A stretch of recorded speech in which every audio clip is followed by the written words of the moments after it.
All right, everyone, I think we'll get started. Everyone that is supposed to be presenting today has joined us, and thank you for calling in today. My name is Leanne Hackman-Carty with Economic Developers of Alberta, and I want to thank, first of all, three of my board members for helping to put this session on today, Trevor Lewington, Ben Young, and Martin Ebel.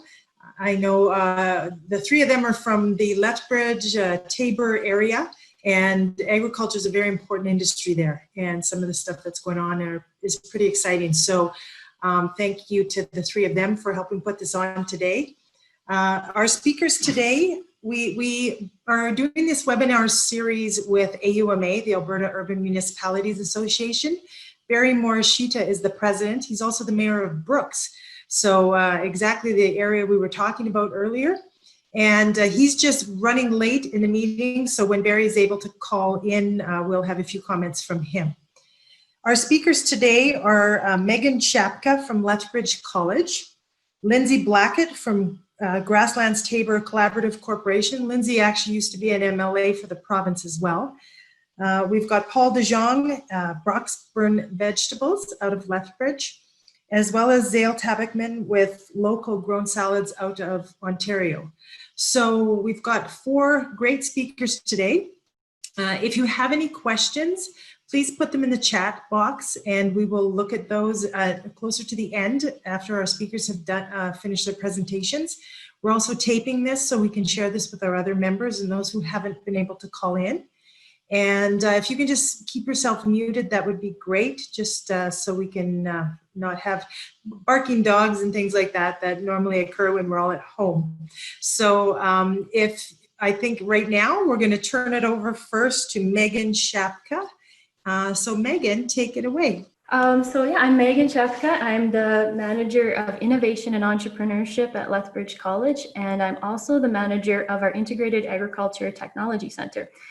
So throughout my presentation, I'll tell you a bit about those two things and some of the exciting things that we're doing at the college.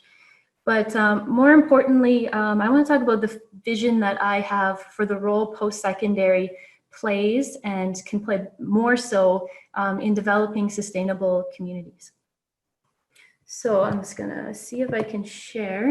And as I figure that out, it's funny that you mentioned trying to keep the noise down and muting screens and muting mics. I'm in the office at the college and I thought it'll be great, it'll be quiet here. But no, it's not, because there's contractors banging away, making ridiculous noise. So I had to go find a meeting room. So anyways, can you see my screen now? So I wanted to pose a couple of questions to see how much you know about what post-secondaries actually do for their communities. We're doing so much more than just teaching students. 95% of Canadians actually live within 50 kilometers of a college campus. That stat comes from CICAN, which is a national institute that we all work within. And then colleges in Alberta actually have a mandate to conduct applied research. So that differentiates us from universities. If you think about traditional research, it's kind of in a lab, it might take years to happen, it's kind of theoretical, but applied research is quite different. It has us working really closely with industry and solving real world problems. So we're mandated to do that in Alberta.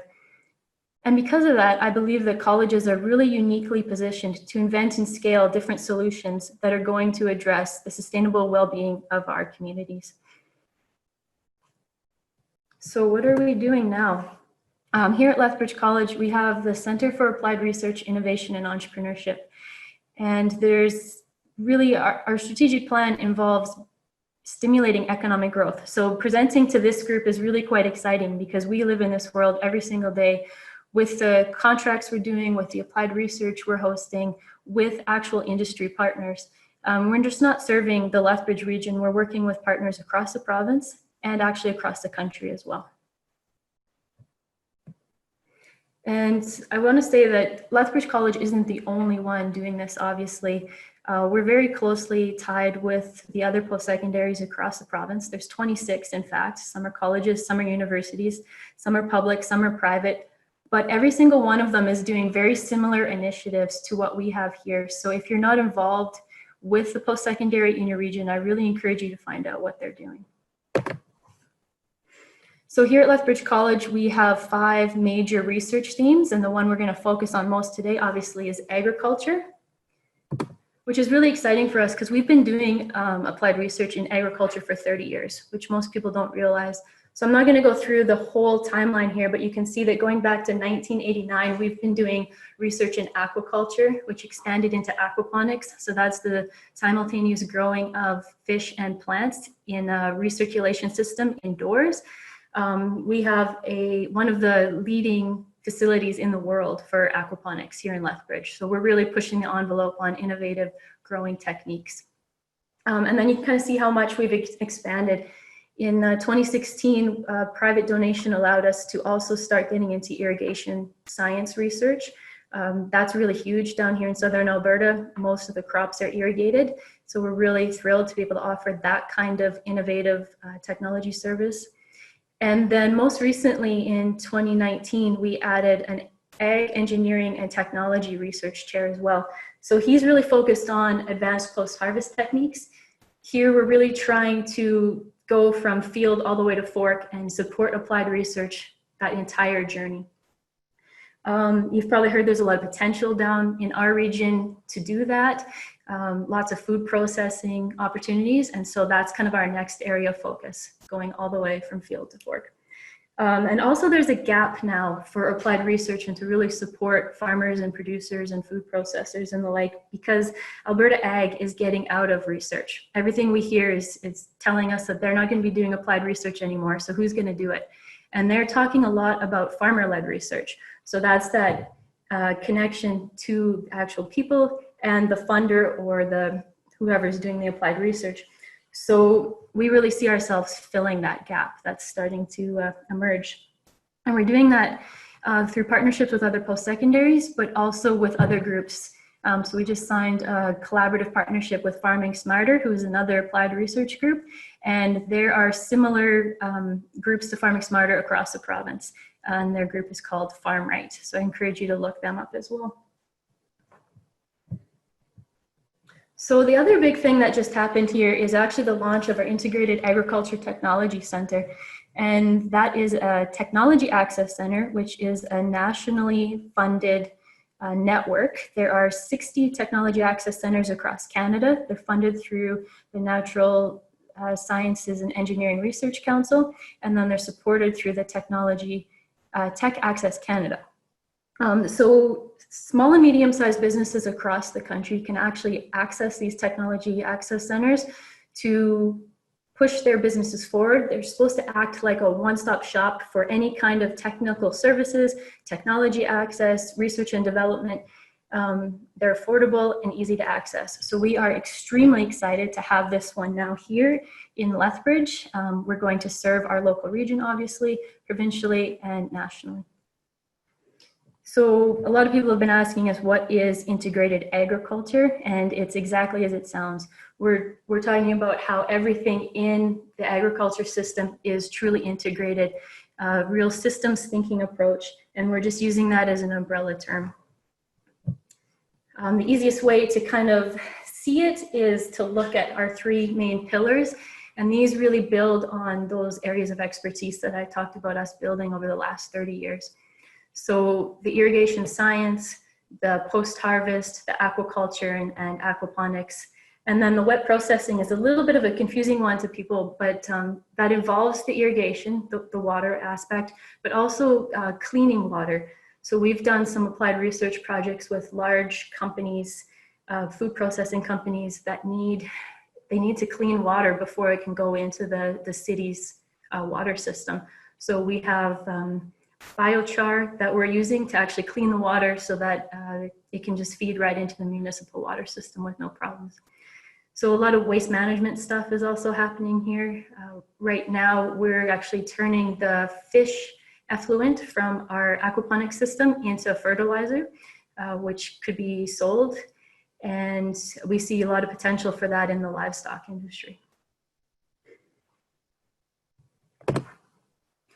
So I just wanted to talk really quickly about how this all works. We have a very streamlined intake process. So if you have any clients or partners that are interested in doing some applied research or accessing technical service from us, We have a form on our website that you just go to, you fill out, you really talk about who your company is, what you need, what problem do you need us to help you solve.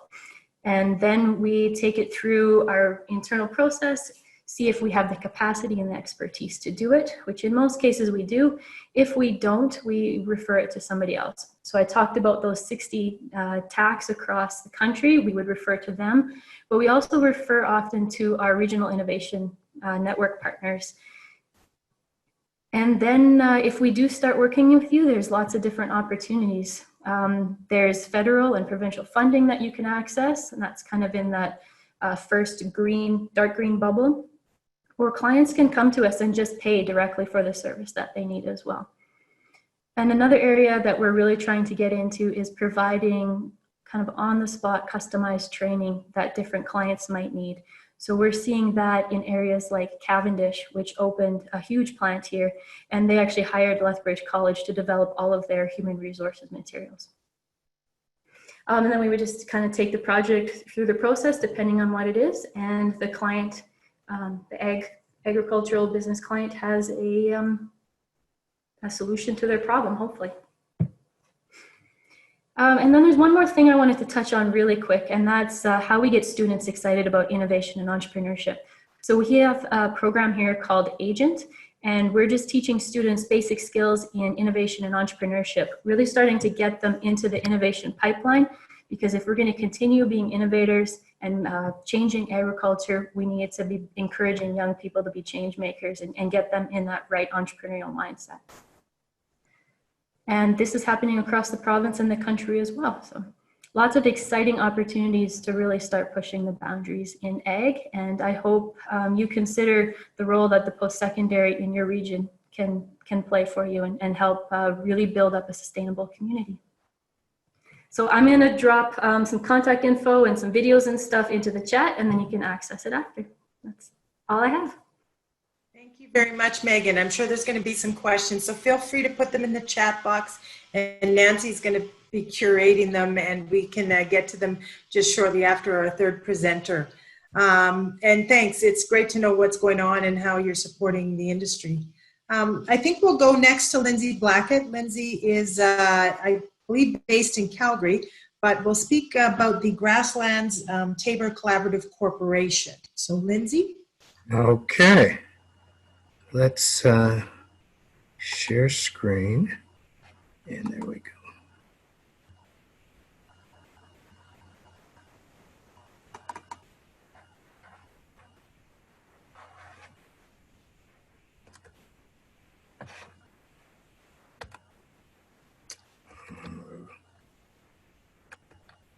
Apologies.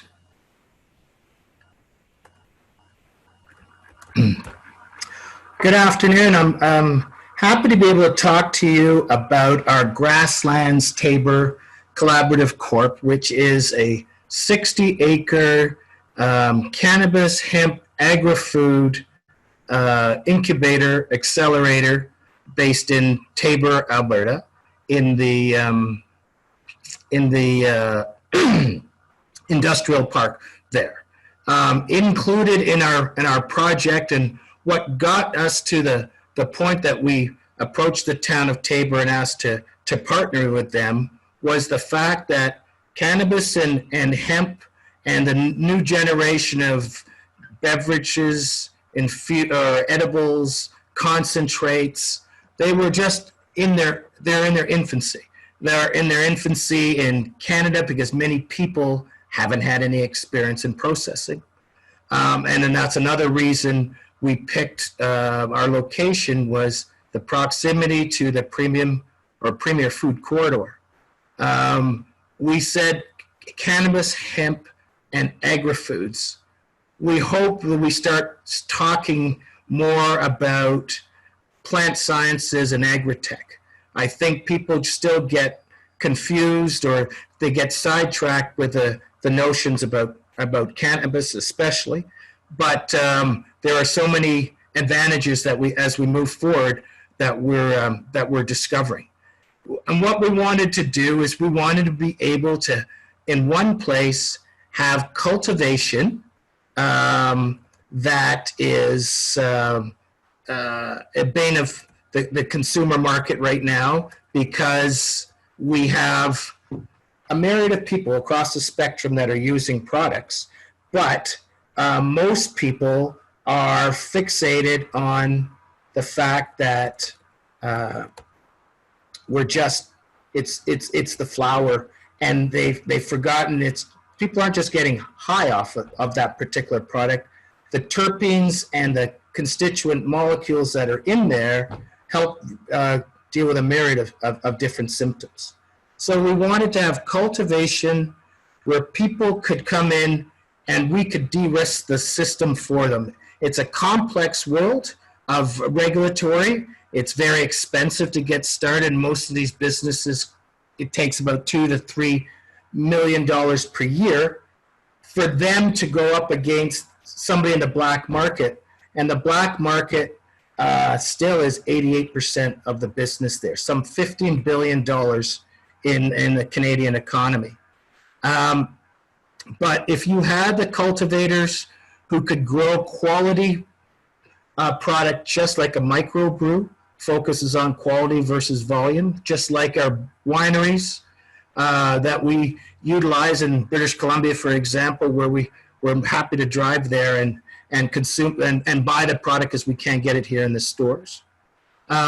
We are focused on that quality product. We call our park Premium Park, but we have the grower, and then we have the extraction process, which will take that dried plant and that will produce either base crude or a distillate or isolate.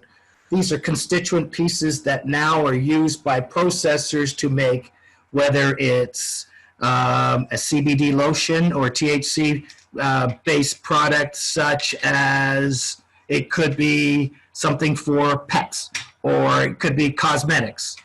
There's a myriad of products that are in those concentrates, edibles, beverages, and topicals.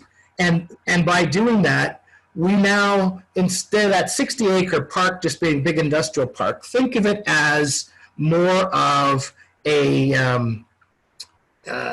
craft farmer's market.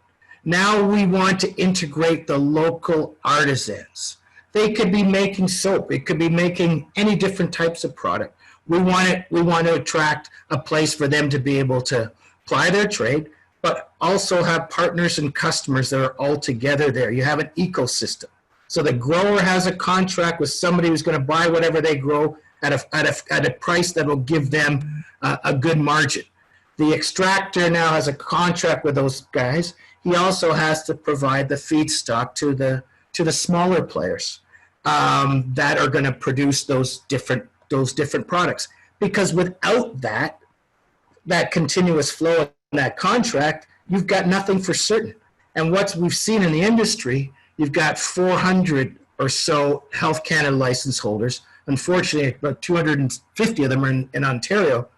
But 40% of the growers had license to sell to the AGLCs of the world or anybody else. Most of them just had a contract to grow it and sell to somebody else. But when there was a glut in the market, all of a sudden those contracts were diminished.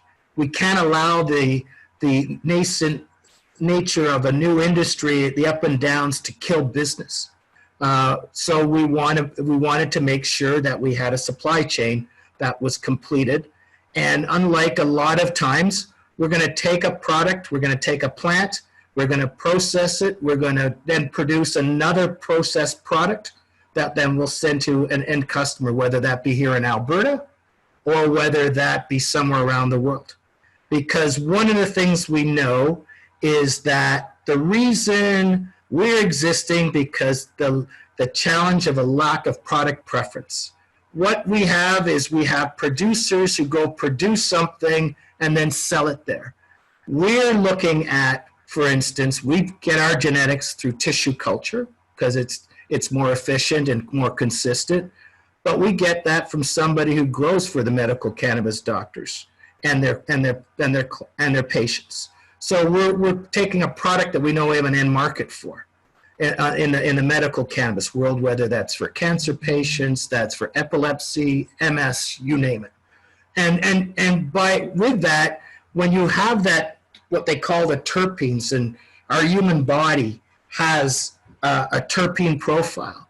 In a few years, when we talk about applied science or integrated agriculture, we will have the day that you'll be able to go and have that terpene profile. Somebody in a lab will be able to make a cocktail with the terpenes to match it, and then you'll be able to have it in any delivery you want, whether that's in a liquid, you want to smoke it, do you want it in a gummy bear, do you want it in a piece of chocolate, do you want it in a drink? And you can have a Fitbit using nanotechnology to monitor your vital signals. There's so many things to go forward, but you can't do it when you're spending time, focus is on just trying to throw out schlock and hoping something sticks against the wall and the consumers continue to buy it. If you really believe in a quality product that's going to end up helping people, I think you have a better chance to have a discerning customer who will pay for it. And one of the things that we want to do differently than anybody else is really focus on the agri-tech.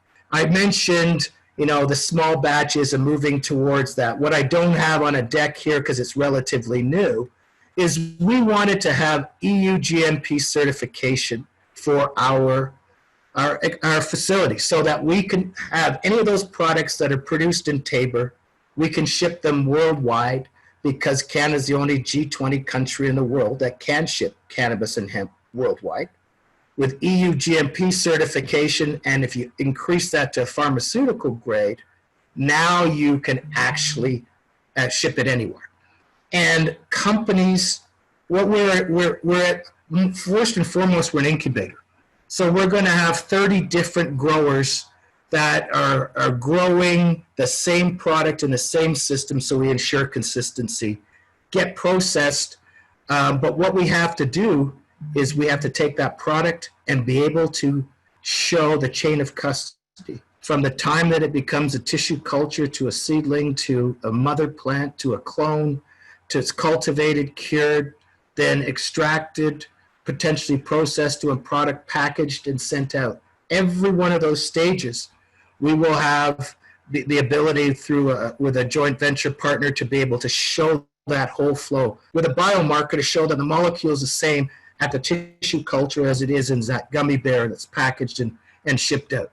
As we move forward, when we look in the world of agri-tech, what I've just described is what we need to do for EU GMP certification along with all the SOPs that go with it. But what it allows us to do is have an end customer in somewhere like South Africa who could say, when was that produced and how and what's in it?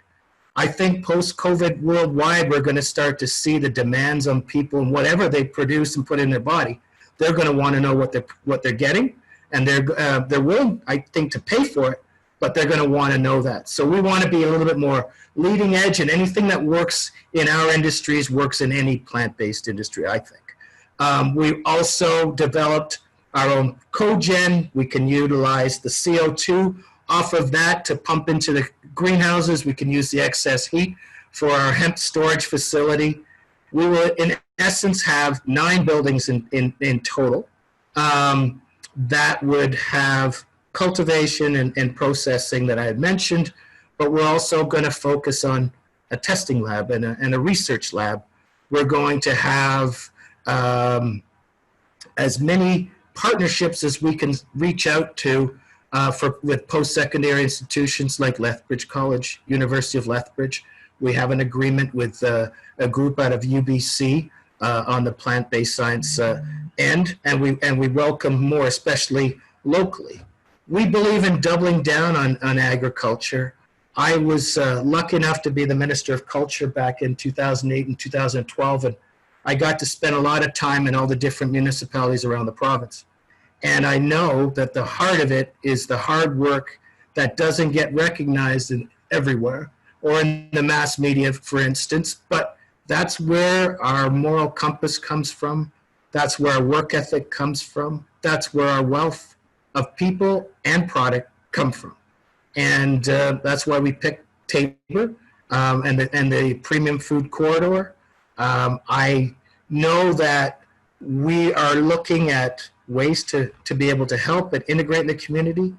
We have 6 U.S. companies that are going to produce products with us, either through license or joint venture here that we can sell in Canada and abroad. And we have 1 international company and about a half a dozen they're still looking at it. And people like the idea, whether you're I talk to investors all around the world. We've had inquiries from every single continent about looking at bringing the next community there, and several in the U.S. But it's based on the principle of Alberta. We work together. If somebody needs something in a small community, we band together and help those people. We help one another. That's what we want to do. We want to make sure that people can start a business, which is expensive to begin with, but take all the risk out of it for them, help them not just take their money, but help them with the legal, the accounting, the HR, the branding, all the components and the distribution, making sure you got a good, fair price for your product, making sure that everybody's got margins in 40% or above, and that way you maintain sustainability.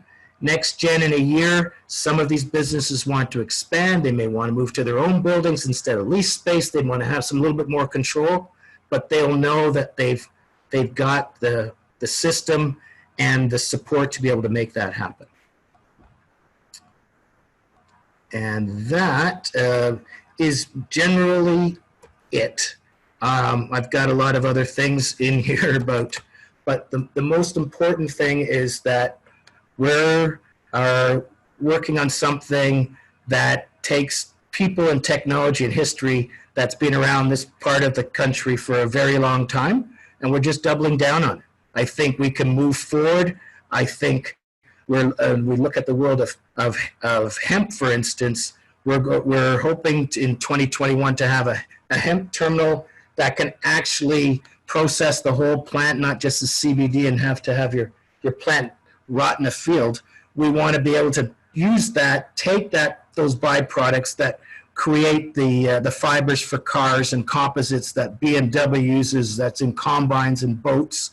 We want to be able to take the product that we can make cat litter out of. We want to take the fibrous material that Adidas wants to make apparel out of. We want to create the fibers that the hemp concrete manufacturer wants, or the hemp board manufacturer wants, and start hopefully creating ancillary businesses off a plant-based product that we can utilize in our communities and start to sell, not just within the province, but beyond, because we actually took the time to process a natural product. Instead of just cultivating it and shipping it somewhere, we're going to process it, and process it again. That's awesome, Lindsay. Thank you very much, and thank you for your investment in Tabor. It's important for communities to have companies like yours. I think we'll move on just to make sure we have enough time for everyone to speak. Paul DeJong, he's with Broxburn Vegetables in Lethbridge. And Paul, I see you there, so go ahead. Hi there.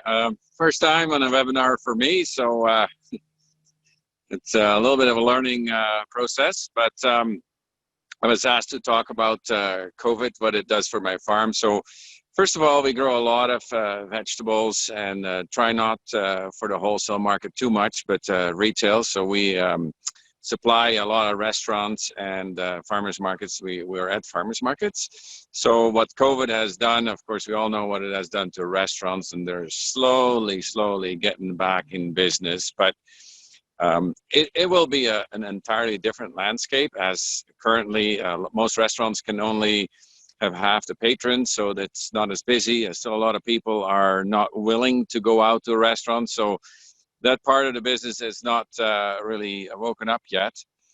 Farmers markets, some are doing better, some are worse. Lethbridge Market, we're doing about a third of what we were doing at the same time last year. There's a lot of space there, a lot of distancing. So we were very disappointed. Calgary, that had more of a COVID issue, the markets are doing better. They're picking up. But reality is what worked in the past, how we marketed things and how we envisioned going into stores with less packaging, reduced plastic and all of that stuff. COVID has totally changed it. People kind of frown upon less packaging. Well, half a year ago, it was an environmentally conscious decision. Today, people want more packaging. So there's so many fundamental changes that this COVID has brought on that we need to deal with and try to move forward. I think if you're just in the wholesale business, that supply chain has kind of kept going to the grocery stores. People still need to eat. If they don't go out and eat so much, maybe they buy more at the grocery store. We do think people are just going to one store. They don't want to expose themselves by going to this place, that place, and another place. So the shopping habits have changed a little bit. But as a farmer marketer, you know, we're doing some home deliveries. We're doing some curbside pickups. We're currently finishing the touches on our web store. I've been selling to restaurants online for many years, but the web store is a little bit different. It has to be appealing to a customer. So when you have a restaurant customer, he is very focused, knows what you grow, he's going to order. You don't need a fancy web store. It has to be functional, and as long as he gets what he orders and the quality is up to snuff, that's all he's after. But when you're dealing with a retail customer on a web store with vegetables, there is some new challenges like hard goods. I mean, we all know Amazon and those companies have done very well. But when you're talking produce, that's different, right? So there's a shelf life, and it's being cold now, and it works a little bit better. But when the hot season starts, there's new challenges. So there's a lot of changes that we need to adapt to, and we're not sure if people are going to buy all the time through a web store. Obviously, there's been companies that have already done home delivery, and the existing companies in Calgary, their business is like 200% of what it was before, but you pay quite a premium. So we're looking at that. The premium price that not everybody's willing to pay. It's just like organic. Some people love it and are willing to pay for that, and some people would pay only 20 to 30% premium for that. So there's so many different customers in that marketplace. We're always targeting a value proposition. So we're in the greenhouse. We use biologicals. We do vine ripened. So those are premium products that you will pay a little extra for, but not a huge premium. So most people will say, hey, this is worth it. It tasted better because it's vine ripened. So if it costs more, that's okay. So we're looking at how to deal with this new COVID fallout, so to speak, on how we can still move our product on a retail level. Some challenges, but I guess if you don't try them, then you don't know. And same with home delivery. If we're doing home delivery in Lethbridge for the same price as people can pick it up at the farm, doesn't make that much sense. It's quite a bit additional cost to us. But right now we're doing it just to keep the customers happy, and especially the senior people that don't want to expose themselves. When you bring it to their home, we've had great response. People are very thankful that you're willing to do that. But is it a sustainable model in the long haul? I actually don't think so. A company that sells everything from napkins to tomatoes, they're more efficient. If every farmer brought their stuff to your house, the environmental impact would not be very good. So we're doing this right now, but we do think that it's not a long-term solution. What we do see also, a lot of people are starting up these home delivery services. So they approach us that they can buy our products and then do home deliveries. And that's fine to me. Like, they can do it all they want. And if they can make a good business model out of it, they'll be around for a while. And we all know some of them, they won't be around for a while because the business model is not there to support it. So that's everything I have to say. It's been kind of cool in Lethbridge. It's finally warming up. crops are growing, and as you can see behind me, I'm out in the field. Of course, greenhouse is already full tilt for many months, but field crops are a little bit slow. But yeah, hopefully, as we can add field crops, maybe have more interest of consumers coming to the farmers market on fresh field vegetables. So that's all I have to say about our future with COVID. I don't know everything how it's going to work out, but definitely what worked before is probably not going to work in the future in the exact same way anyway. Let's say your office looks a lot nicer than mine. Finally, we're going to switch to Zale. Zale is out of Ontario, and I met Zale through some work he's doing for communities, island communities, on food security issues. So Zale, you get to finish off here. You can see my screen?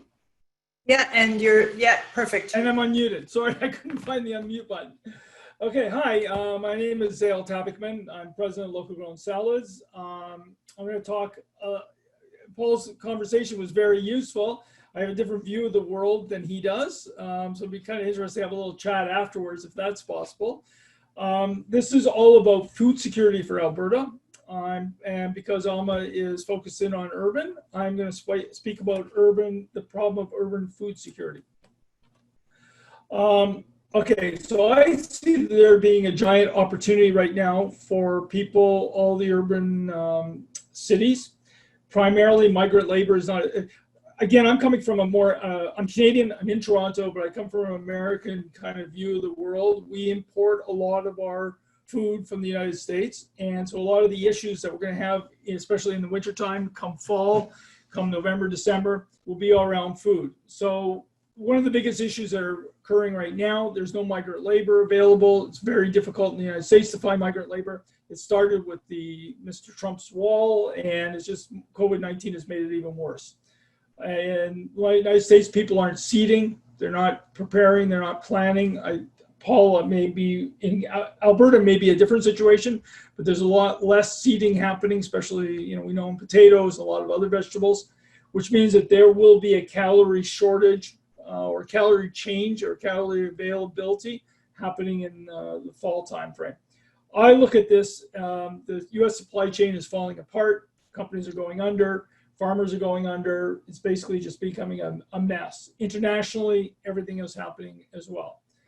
This sounds like it's a disaster to me. It actually represents a massive opportunity for Alberta. Let's just talk about how big the opportunity is. Let's assume everybody eats about 2.5 ounces of salad a day. Actually, the numbers are quite higher, about 7 or 8 ounces a day. But think about, you can have a salad, a 2.5 ounce salad is about the size of a salad you get in a restaurant. But you could eat that salad as toppings on a hamburger, in a falafel, in any other types of food. Alberta as a whole has got about 4 million people, and on a daily basis, it's buying almost 700,000 pounds of vegetables, fresh vegetables. When I call fresh, that means it's got a 14-day shelf life. We're not talking about frozen potatoes. We're not talking about onions. We're not talking about anything. We're just talking about greens, any of the lettuces, kales, celeries, things like that, small vegetables like peppers, herbs, anything like that. So on a daily basis, it's consuming about 700,000 pounds. On a monthly, you're talking 20 million pounds. And on a yearly, you're talking 245 million pounds. That's a lot of food that's being consumed within the province of Alberta. I broke it down a little bit by cities. The big ones, of course, Calgary and Edmonton, they're about, about 60 million, roughly, pounds a year. And then the way the breakdown of the cities in Alberta is you got the tier, the Red Deer size around 100,000, Lethbridge around the 80, and the majority of the cities after that are Fort McMurray size, 66,000.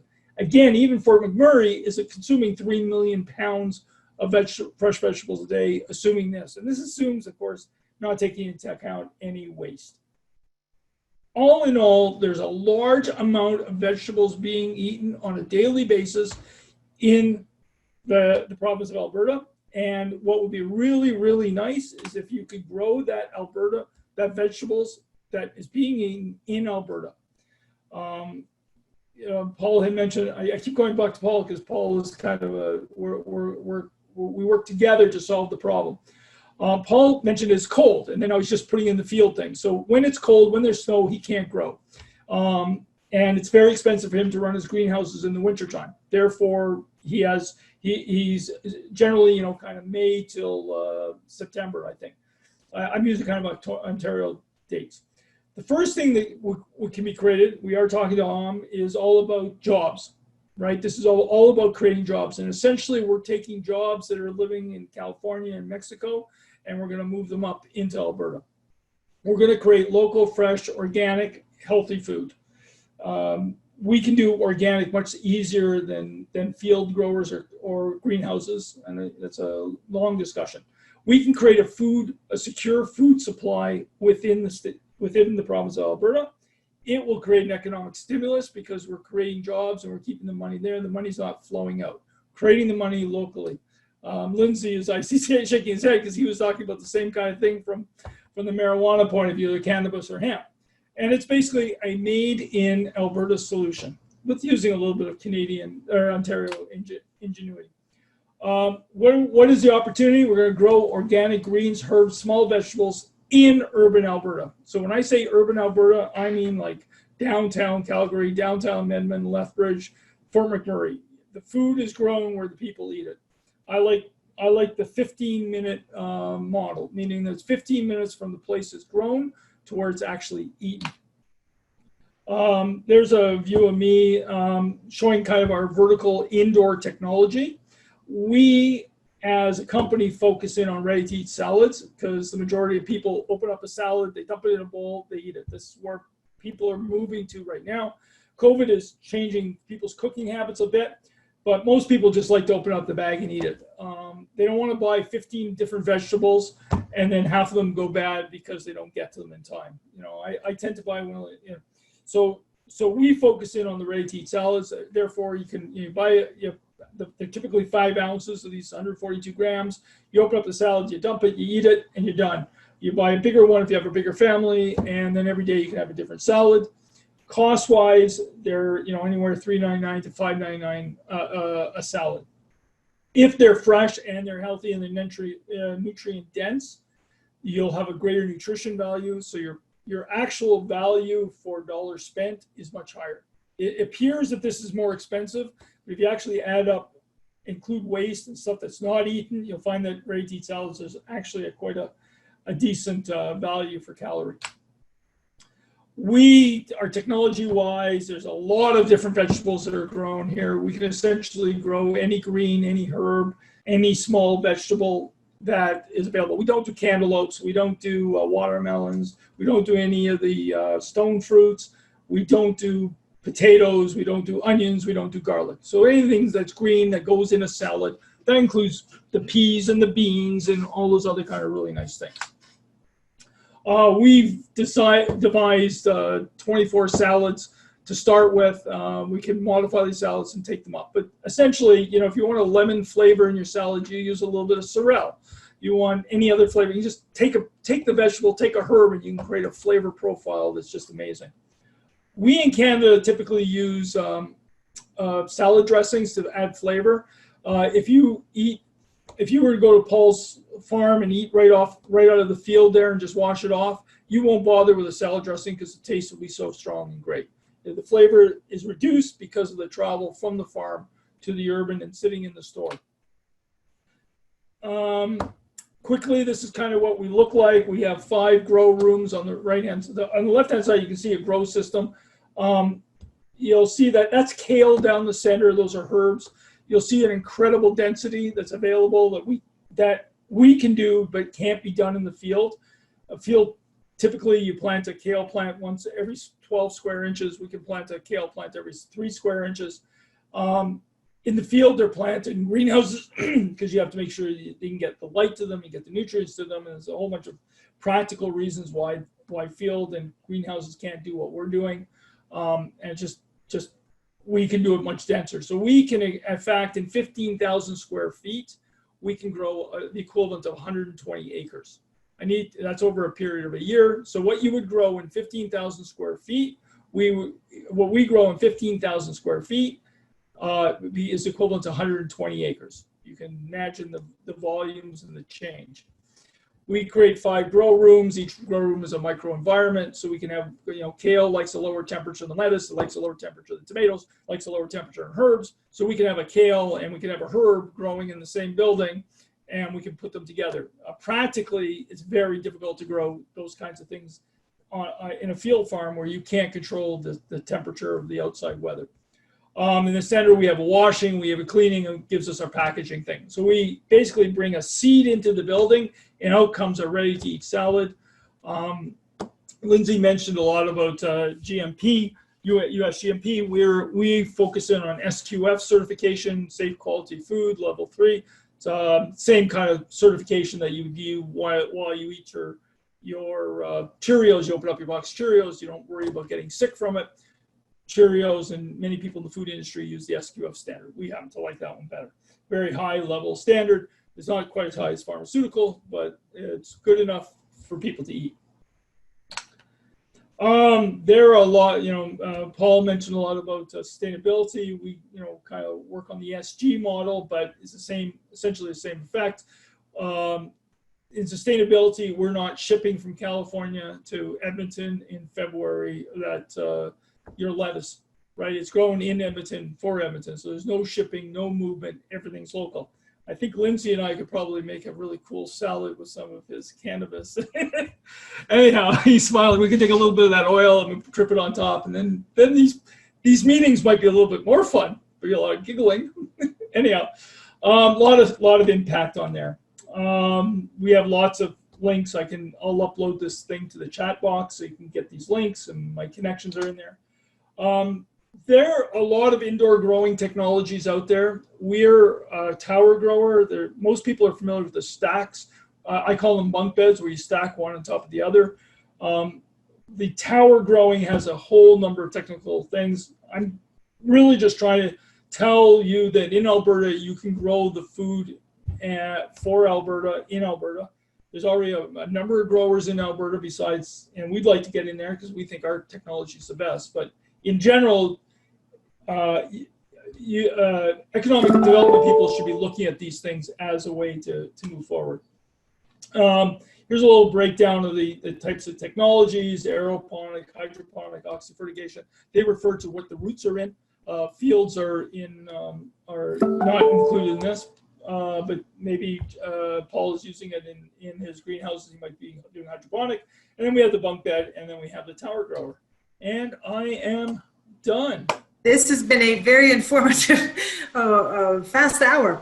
Thank you, Zale. I know Barry Morishita is on the line now. Barry, I mentioned earlier, the Alberta Urban Municipalities Association has joined us on this webinar series, so I wanted to give Barry just a chance to say a few words. First of all, I apologize. I was about 5 minutes late, so I'm glad you kept on schedule. I was telling Leanne, I really do need to become a bit of a better planner when it comes to my own schedule. I should really get somebody to tell me what to do all the time. That would be better. But anyway, so AUMA, again, really proud to be sponsoring this series. The 3 seminars or 3 webinars that I've been a part of have been excellent. And I know I had a board member, executive board member, be part of another one. Really high quality speakers. Really interesting on this one. The city of Brooks is in one of the largest irrigation districts in Alberta. We grow high value crops per acre because of we're essentially a desert, but we have water. So we have really great opportunities. I was really interested in Zale's presentation. That's really some interesting stuff outside of the box, thinking about how people in Alberta think about agriculture. Generally we think about it in big greenhouses outdoors, and we think about crop production in the field. So some really cool things. It's really important to note that our members are 85% of the population, so they consume a lot of what's going on. And in urban centers, while we don't have the big farms, there's clearly opportunities for all of us to participate and to make our economy bigger and be self-supporting and bring security both economically and health and safety wise. So really great. Leanne, thank you very much for including AUMA, and we're very proud to be sponsors, and we're looking forward to the rest of your series. So is there, Nancy, I know we got 7 minutes here, so I'm just curious, are there any questions that you saw? Yeah, And we actually do have several questions, so we'll get to those. Just a reminder that everybody will be getting an email with a link to our website that will have the PowerPoint presentations and a recording of the webinar. So if we don't get to your question, please feel free to reach out to the speakers directly. But we've got some good ones. So the first one is for Megan. What barriers does industry face in terms of accessing applied research, and how do economic developers help to navigate these barriers? I suppose the biggest barrier is funding. It's always money, right? But there's a lot of options. So I was talking about the Integrated Agriculture Technology Center. One way that a company could come access us is it's through the National Research Council. So if you're a client of theirs pursuing some kind of technology, you can actually come access our service for only $250. And that gives you 20 free hours of technical service or consulting. If you're doing an applied research project, a lot of that is funded through the actual project, and the company just has to put in a small portion of money. So I think a barrier, people think that funding is a barrier, but there's actually a lot of opportunities out there. We just need to talk about them and collaborate on it. So in terms of economic developers helping in that, I think just becoming aware of the different applied research groups, including post-secondary, that are out there. And then when you have clients, whether they're smaller, medium-sized or huge organizations, send them to people like Lethbridge College, Old College, Lakeland, Nate, SAIT, all of these places, and just have the conversation about what opportunities exist. All right, well, here's another one. Is there a need for municipalities to look at zoning differently for indoor vegetable farming? We find planners want to assign this to agricultural zoning, which is typical in the case of a county, is located in rural areas, and wondering what the best practice is for zoning in Ontario. So Zale, this is for you, I guess. Yeah, so that question's come up a number of times, and in general, what most of the zoning people do, and when you talk to the zoning people, they're trying to make it happen, right? They zone us as a light manufacturing because we're really a food processor. It happens that we grow stuff, but the stuff that we grow is off the ground, doesn't touch the ground. We actually have no runoff because we circulate our water. So it's essentially like a plant in an office, right? A lot of plants in an office, but it essentially is a plant. But most of the real work is actually being done harvesting, not the harvesting, but once you've harvested, you got these vegetables that you need to process, right? So you have to clean them, you have to wash them, and a lot of the physical work is around that. And because we run in a sealed environment, we need to make sure that we keep everything out, which means if you keep everything out, you can't let anything out either, right? So we need to keep insects out. We need to keep any sort of dandelions or pollen that comes in, because we don't use pesticides, we don't use fungicides, we don't use herbicides. So we want to keep everything as clean as possible. We clean all the people walking in. So therefore, there's no effect on the outside environment, which is also a big zoning issue for people. So essentially, those long description, they make it basically a food processing thing and say, oh, we are a food processor. And that's how they treat us, and which is light manufacturing. All right, I think we have time for one last question, and I'm not sure who this one is for specifically, so I'll just throw it out there. Is there any lack of global entrepreneurialism to upskilling agricultural frontline management for exportability, product innovation, and new ideas? Are trade associations and chambers in agreement for such upskilling ideas? And what is stopping agro exportability and helping small and mid-sized operations? Anyone want to take a stab at that? they're all really dying to say something. Well, I think from what I've seen so far, the people who are going to develop the innovation, the people in the industry, government is not the ones to create the innovation. They're the ones to help us create the infrastructure to make it happen, but the innovation's got to come from people themselves and the companies themselves. And there's lots of people out there because that are small. I think post-COVID, things will change. There's now an opportunity to see new industries created and new technologies coming, like what we're using today. And who would have thought the prevalence of video conferencing 3 months ago?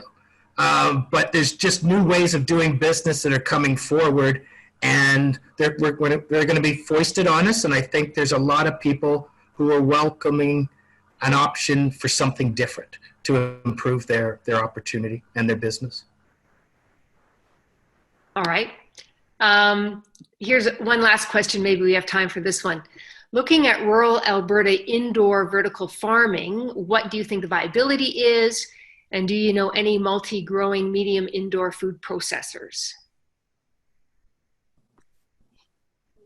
Is that for me?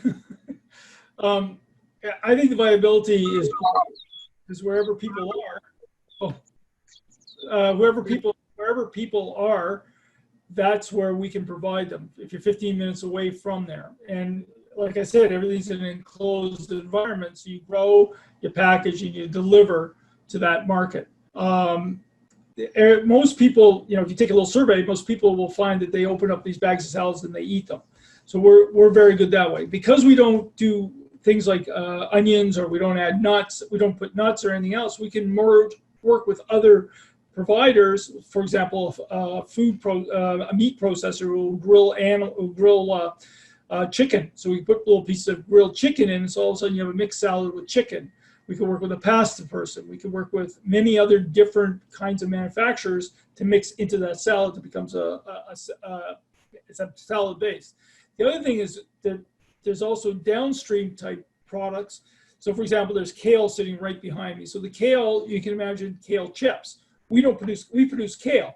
Somebody else may want to buy our fresh kale, exactly choose the particular species or cultivar of kale they want, and make kale chips. It becomes another product. We've talked to people that have talked about doing distilleries, kombucha as a liquid, growing botanicals that can be used for gin. Anything that uses a food, they can become a food, and then that becomes now an export from the province of Alberta, right? Somebody can make a jams. We're on to take these things, add jams, add other products that are local to Alberta, make a jam, and then all of a sudden they're shipping jams by the truckload down elsewhere. That's great. I think we're going to have to wrap up now, just in the interest of everyone's time. Thank you very much. I'm glad. I personally got a lot out of this. I feel like Alberta does have some opportunities here going forward, and agriculture has been something we've grown up around. It's something we do well, and it's something we know. And so just having this kind of discussion is great. I want to thank once again Ben Young, Trevor Lewington, and Martin Ebel for helping set this up, Barry Morishita for AUMA support, and each of you for calling in today. Megan, Paul, thank you so much. Lindsay and Zale. I know, Lindsay, we'll see you at our conference, I believe, at some point in the near future. So thanks again, and feel free to share this with your colleagues if you think that it would be of value to them.